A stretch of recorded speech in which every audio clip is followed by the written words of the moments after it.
And now to Europe's migration crisis as Hungary moves forward with securing its northern border to stop the influx of migrants through its territory. Refugees who were once considered asylum seekers are now likely to face criminal charges for illegal crossings.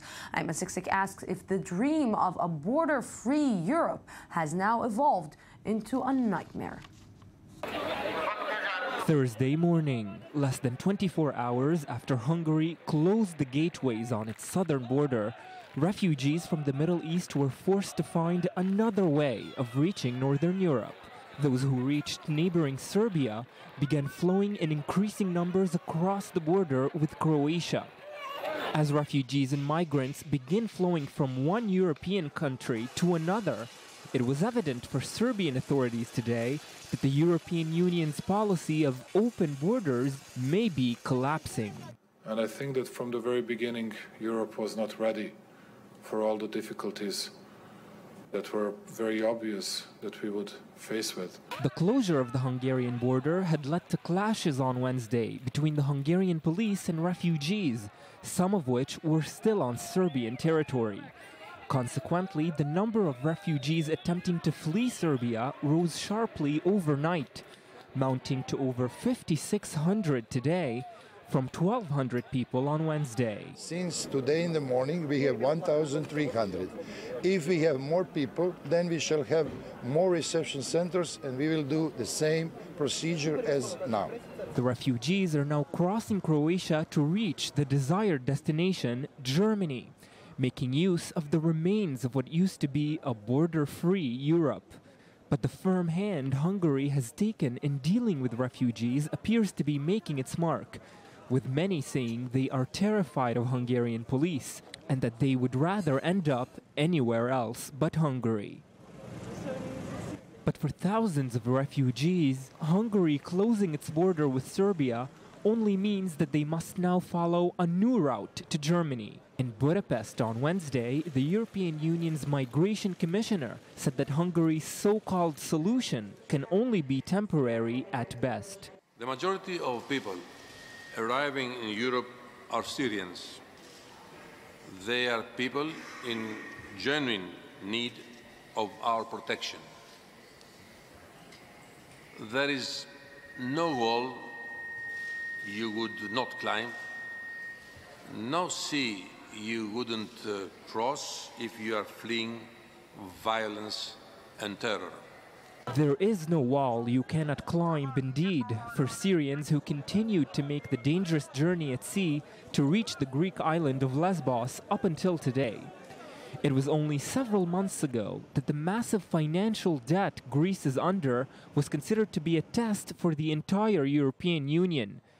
But the migration crisis has since overshadowed the country's monetary problems and presented a far bigger test for the EU bloc and its values of open borders. The question now, as it was then, is will Europe succeed or fail? Yes, and with me right now here in the studio is Ayman Siksik. Good evening. Thank you very much for joining me. So, you know, what we are watching now that happening in Europe is, how can we call it, the new Middle East? Well, it's no surprise that to us it looks somewhat familiar. Yes. These new borders are being set up. Germany is starting to police its borders. Hungary has been talking about and establishing a wall along its border with Serbia. So really the death of one of the most core values of the European Union and of Europe, a border-free Europe. That dream of a border-free Europe is collapsing. It's not only collapsing, but it's also showing the maybe lack of humanitarian maybe perspective that Europe has, because at the beginning, okay, we saw Merkel going outraged saying, yes, we are opening, we will accept 1 million, 500,000 each year. And then just understanding what is going to happen or what will happen or seeing beyond opening the gates, just bringing Europe to a total disaster. That's right. I mean, it's obvious now that Europe was ill-prepared for this. They did not really estimate the crisis and the numbers that they would be dealing with in a proper fashion. And even Germany, which was the most generous and has been and still is the most generous country with the migrants, is starting to police the borders, reduce the numbers of people that are allowed to come in each year.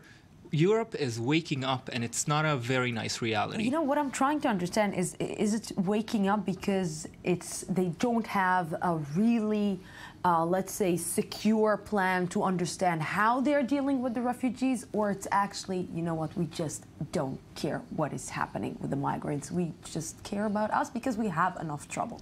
Well, there is vast diversion between European countries. Of course, there is a plan by the European Commission to distribute the migrants between the countries so-called fairly, but several European countries, Hungary included, are opposed to this plan. They want more secure borders and not a distribution of migrants. So within Europe, there is division on how to deal with this. And as we see, this is leading to clashes, to violence along the borders in Hungary, in Serbia, and in other places. It's a really much bigger crisis for... You know, it's amazing, Ayman, because it seems that from the Eurozone crisis, they moved to a Euro war zone crisis, and it seems that Europe is not able to actually start dealing with this. That's right. I mean, just a few months ago, it seemed that Greece was presenting the European Union with the biggest challenge it's had so far. Now, the migrant crisis has really dwarfed that challenge. And we saw just a few months ago that the Eurozone has proven that financially it's not very viable. It's not able to sustain that one coin for all the European Union bloc countries. Now, one of the core values of the borders in the European Union is also collapsing. Yeah. Domino effect. Ayman 66, thank you very much for Thank this. you, Lucy. Thank you.